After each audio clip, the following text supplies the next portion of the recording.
Hello everyone! Thank you for coming back and watching another video, especially after the fucking huge break that I took after exams. Things just kind of took a turn. You know what? This always happens, you know, when you don't get a message for like ages and then you finally do something and then you get a message. Anyway, it kind of just all got a bit much after exams, so I can't even remember the last video that I did. Yeah, last video I was also a sitting down video, so I'm sorry there's so many of these coming at you. But yeah, last time it was like what I'd learned after my weight loss update and stuff. I think when I filmed that it was before exams. I want to say it was like a week before exams, so we had, or maybe it was during exams. I don't know. Anyway, we had 3 weeks of exams. The last one was on my birthday, which was great. It was also really shit. It was awful. It was the worst one by far. Like, it's an awful module, and then it was just a not very nice exam either. But Jack came and surprised me with donuts straight after, so I mean, silver linings. But yeah, I had that. I had my birthday and I had all the birthday plans. This is actually the first year that I've actually had like loads of plans for my birthday. It was amazing. I had like, Jack came down on Thursday, which was my birthday and the day of the exam, and then we went home on Thursday night, and then I had a whole family thing on Friday, and then Saturday I saw a girl I used to work with, and then on Sunday we had a Jack family thing. So it was really nice. But yeah, that's why it kind of took me so long to get back into it. And then this past week it's just been crazy at uni. Like, everybody else is finished after exams, we are not. We had like 3 weeks left, and I have a week left now. I had my last assessment today, which is, I don't know when this video is going to go up, but today's the 14th, which is the Friday, and I've got a week left now. But yeah, this is why there's been a big gap, and that was just a big ramble at the beginning. So this video, I'm going to talk a little bit about my Irlen syndrome. So I thought I'd do this because before I got diagnosed with it, I had no clue what it was. Like, I'd never even heard of the name Irlen's. And when I say to people I have Irlen's, unless they have it, they're just like, what is that? Like, I've never even heard of it. So I thought I'd talk about like a bit about what it is, and also like how it affects me, what extra things I get at uni, because I know if somebody's watching this who's going to uni or going to school might be interested in like what special requirements, with special needs, I don't know, special stuff that you need when you're at like school and doing exams and stuff. So I thought I'd talk a little bit about that, if everyone's chill with that. So first I'll talk about like a little bit about what it is. It's kind of the basic, like, so I've got, basically there's an Irlen's like, I don't know, syndrome society thing, I don't know, and their official thing is that it's called a perceptual processing disorder. And I know that kind of just sounds like I'm saying I've got like this syndrome where it's just like a sight thing. It's not. I kind of see it as like more, well, I don't, because it's not, but it's kind of like a reading disorder. So it's basically, I'll read off this, a problem with the brain's ability to process visual information. The main thing that kind of it affects me the most, and the reason that like I got a diagnosis, was that it affects my reading, but it also affects everything else with kind of visual processing as well. So I can't, like, it affects your ability to deal with brightness and all that kind of stuff. So I'll talk a little bit about my reading first. So when I look at, this is the bit where a lot of people think they have dyslexia, but they don't have like any other symptoms from any of the like the spelling, the writing, the talking, that kind of stuff. So it's kind of, this kind of gets confused with dyslexia a lot. So when I'm reading, this is, by the way, this is just specific to me because Irlen's affects different people in different ways. I'm actually going to link a video in the description box below, which is like, it's amazing how it kind of shows you the different kinds of Irlen's that you can get, but there's loads of different forms and variations of what the text can do, because obviously it's visual processing, so it's not really about the words, it's about looking at words and that affecting you. So what mine does is like a few different things. The words for me slant, so when I'm looking at the words, they kind of sometimes slant to the side, or they also flash for me. So if I'm reading, words can flash on and off. Like, I don't know how to describe it apart from that they're literally like flashing on and off. The other aspect that I get is called rivers, and basically when you have a sheet of text and you have like the white spaces in between those sheets of text, they kind of like stand out for me. So I'll show you on this book that I have in front of me for some really random reason. So if you see, hang on, I'll get it focused. So if you see like these white bits like in between the words, not just the spaces but like the going down, for me that's pretty much all I can see sometimes. I just can't focus on the words at all. They just, and sometimes they do all three at once, which is amazing. So they can tilt, they can also disappear, and the white also stands out at me, which is amazing. So it's really, really difficult for me to read, to be honest. I love reading, like I've always loved reading. Like if you ask my family, they'll always say I had my nose stuck in a book, but it's really hard. So for me, what might take somebody, I don't know, like a normal person, like neuronormal, half an hour to read a page, or a page, it's not going to take half an hour to read a page. Half an hour to read, like, I don't know, 20 pages. It might take me like 45 minutes to get through the same pages, or it might take me even longer depending on how bad of a day I'm having with it, because it can flare up at different times. Like sometimes I can read and it'll be fine, but sometimes I just can't do it. But yeah, that's kind of the whole thing for reading. It also can have effects on like attention and concentration and behavior and all that kind of stuff as well. I'm going to come on to that in a little bit, but that's kind of how I got diagnosed and stuff. But they can have loads of different like manifestations. So if you think you might have it, I'll honestly watch that video, and even if you're just interested to kind of, it kind of shows you in video form what I see and what other people see. So even if you're just interested in what it might look like, if you're not understanding what I'm saying, watch that video. It's really, really good. I made everyone watch it when I got diagnosed, so people understood like actually how hard it is. Other side of it is like light sensitivity. Like it's really, really, really hard for me with like bright light. I actually I wish I could wear sunglasses pretty much all of the time. So you know, I'll say how like the woman who did my diagnosis said it. So you know, if you go into like a shop and they've got like really, really harsh lighting and you're a bit like, oh god, that's how I feel like all the time with loads of like any kind of brightness. So sun for me is an issue, but it's not, for me, I don't find the sun to be that bad, because when it's sunny, the light that's shining is just from the sun. What I struggle with is actually like what it's now, right now. So hang on, I'll show you that. I'll show you the weather. It's awful. Is this.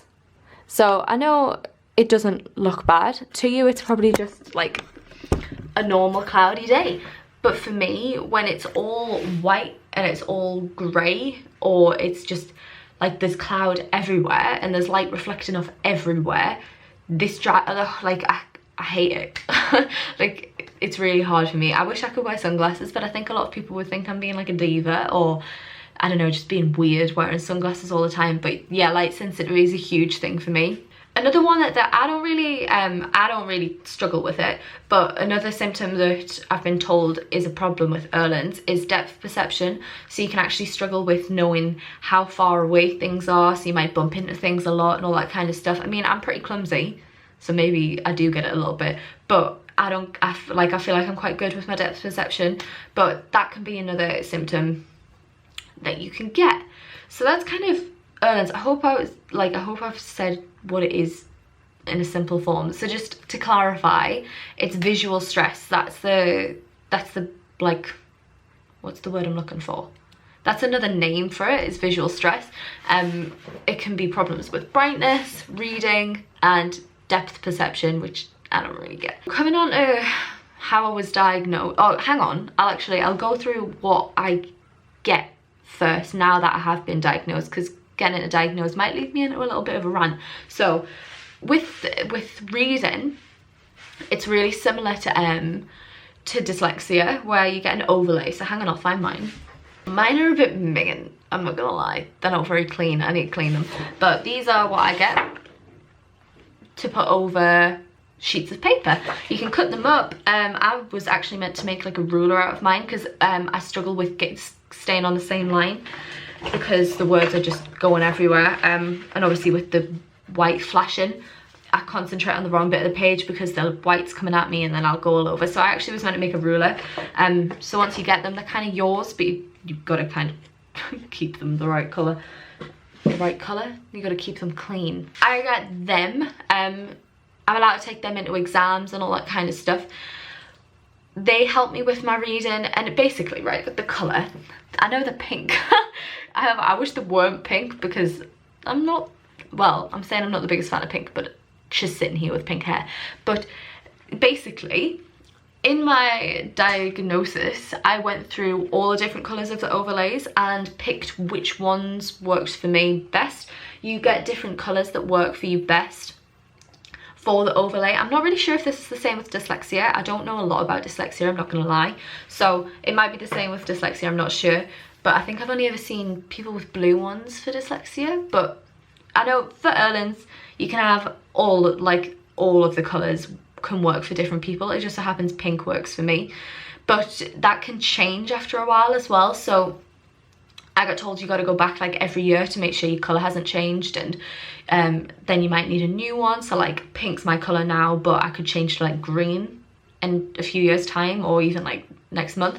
So you got to keep making sure that you've got the right colour for you. You can also get glasses for that, so you'll get like the colour of the glass can be the exact same colour of your overlay, so you don't have to put stuff over it.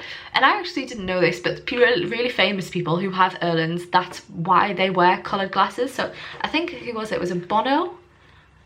My woman told me. So like when celebrities are wearing coloured glasses, might be because they have Irlen's or dyslexia, because I'm not entirely sure. But yeah, you can get those glasses where, so you don't have to use the overlays, it's just that colour all the time. But yeah, I think that's kind of it in terms of what I do to control it. I mean, it's all about like making sure you're not reading for long periods of time, so your brain doesn't get even more fatigued and all that kind of stuff. But I think that's it in terms of like practical stuff. In terms of what I get at uni, is I get an extra 25% on exams, as in time-wise, not grade-wise. I fucking wish. That would be amazing. But I get extra 25% time, because obviously it takes me a lot longer to read, which has been the biggest lifesaver ever. Like, I can't even tell you the first time that I had an exam in the special requirements room.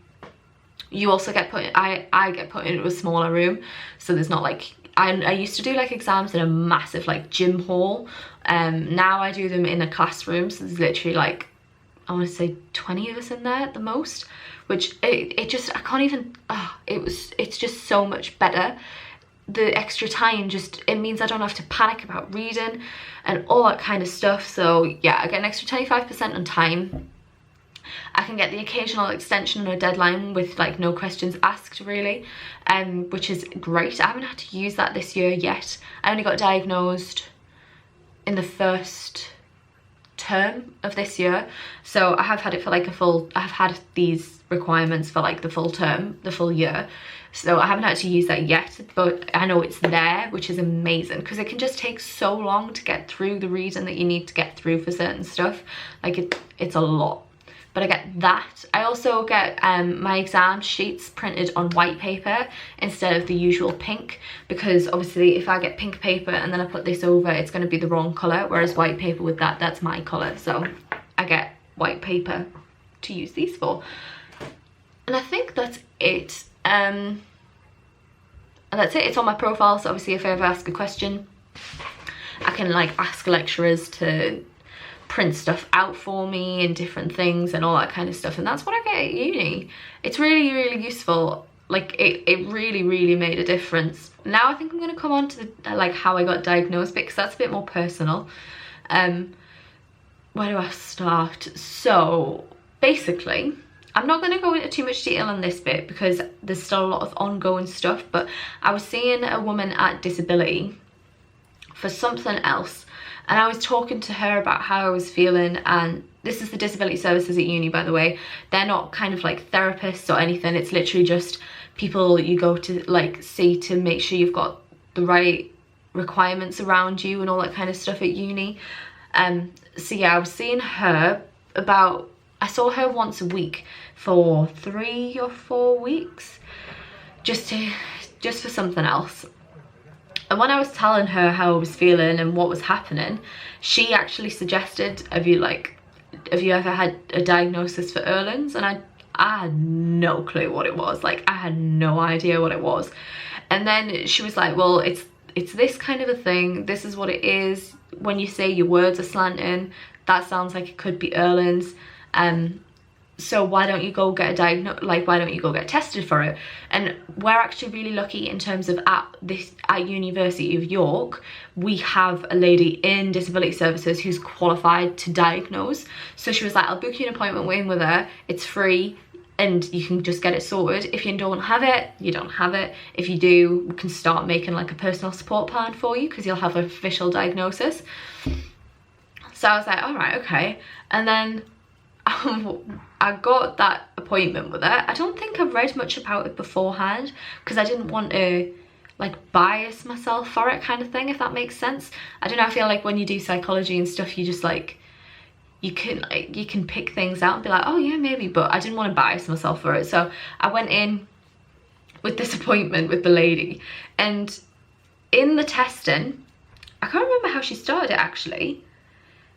Can I even remember what I did in my diagnosis? She asked me to read some things, and within, I think it was 10 minutes, she was really great, she got to know me a bit, but within 10 minutes she said to me, I can diagnose you right now with it, but I'll finish. And I was just like, right, okay. But basically she knew from the start that I had it because of how bad I did things and all that kind of stuff. Like, there was points where she told me, right, this is going to be really uncomfortable, but I need you to read this and I need you to read that. And like, she'd give me different fonts and things like that, and she'd literally like, she was like, I can see you're uncomfortable. There was a point where she was like, I can see from your body language that this is making you really uncomfortable. Even though I didn't feel that uncomfortable, she was like, yeah, you're not liking this. And I was like, well, it's not terrible. But she was like, yeah, but you're really not liking this. So she was really, really good. And then at the end, she was like, yeah, you have Irlen's. Like, you definitely have Irlen's. And then she went through all the different colours of the overlays with me so we could find my colour. And then that was it. And then after I left, I was like, you know what, so much makes sense now that I don't read the same way as everyone else, because I was always, like I said, I always loved reading. I always loved it, but I was always like quite slow, and I sometimes got headaches from it, right? And I remember it wasn't even after, it was during, like, while I was waiting to have my appointment. I went home and I hadn't told anyone that I was gonna have this, but I said to my mum, I was like, Mum, have I ever complained about like reading problems? And she was like, well, yeah, I mean, all through middle school and first school, you used to complain about the words flashing at you. And I was like, what? Like, what? I can't believe that this didn't get picked up on before, when I've been complaining since first school, which is up to year 4, by the way, just in case you don't know. Oh, since first school, I've been complaining about words flashing at me, and nobody thought to think, oh yeah, maybe she has a reading disorder or a visual processing disorder. It's just completely normal. Like, I don't understand how this happened. There were so many times I remember being in like English or being in an exam and we're having to read things, and I just couldn't do it, and I just always felt so stupid. I kind of was just like, oh well, this is normal, this is how everybody reads, this is how everybody sees it, and it's not. Like, I feel like this is where I'm going to go into a rant, because I get really frustrated that I went through, I mean, I was 21 when I got diagnosed. I'm 22 now, but I was 21 before I got diagnosed with a really, really bad reading disorder, that like a visual processing disorder. How did I make it through all those years at school with nobody thinking that, oh yeah, maybe we should try and get her some extra support? Like how does the education system just breeze over so many children who have these extra needs, and it just, nothing gets done about it?